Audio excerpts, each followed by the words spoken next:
there's nothing here as we're together that you need to believe. You don't have to agree with. You don't have to believe that channeling exists, even as a thing. Again, all that matters is what resonates with your heart and what naturally in the field makes sense to you. In other words, aligns with your very being. There's no stagnation or chaos there in that most clear version of you.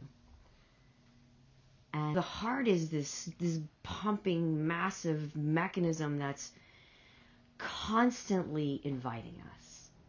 And yet, if we're not in a place of discernment, there's so much that human aching, that human grieving, that human pain. It's all sort of here, right? It's what I just heard was Grand Central Station. You get it all. You get the great sandwich, but you also get someone just urinated in the corner. But it's all like a beautiful mess. It's all human.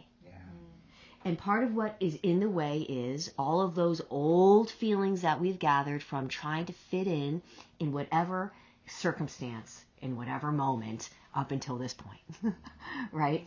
And we do, as humans, we agree to other people's stories, and as an adult, I can say I'm very independent, I'm this and I'm that, and I can say all those things, but if I'm really going to be honest with myself, I'm like, I really want to be accepted, I really want people to think well of me, I really want to be loved, there's a human version of me that has attachments. So if we want to get into a more open state, we have to learn how to let the attachments move through. I don't even want to say let go, because let go, it puts this expectation. I've got to be letting go all the time, even though I know we're going to use that language, okay? And you might even hear me using it today. But I want to say initially anyway, is that we put our hands up and we become the river. We allow it to all pass through. We trust that the winter is going to come and ice some things over that need to be iced. That there are going to be leaves that are going to go in some part of the river that need to be there so that it erodes the dirt beneath it so that a certain insect or animal can find its space there. The spring is going to come. It's going to rinse all of that through. It's going to create new habitat. But it is in the lack of trusting that we get in our own way. It is in the fear of obliterating our identities on the planet. Talk about scary.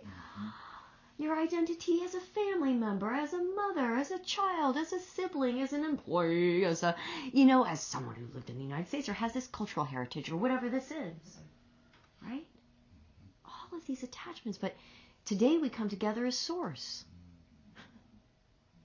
Isn't that wonderful? All of it is consciousness. So when we allow ourselves to both, so here's the thing I hope over time you can integrate and embrace. When you can be in that place of being consciousness, you have opened a portal of love to say, this human experience is a beautiful mess, right? And it's okay for me to be in the mess. It's okay for me to look messy. It's okay for my life to look like a shitstorm, because that too is part of the creation of my being. And I will say, that has been the hardest thing for me. I want to fast forward it, my evolution, because I know, right? I know something's happening. Just let's go right now. But I have to keep going, slow down. It's okay, because in between that and that, there are these invitations. And this is what we're just trying to invite in a little bit more of this, okay? There's no expectation for you to walk out breaking down every hurdle when you leave, and tomorrow all of a sudden you're a different... No. Welcome what you will resonate with today and allow that to be enough.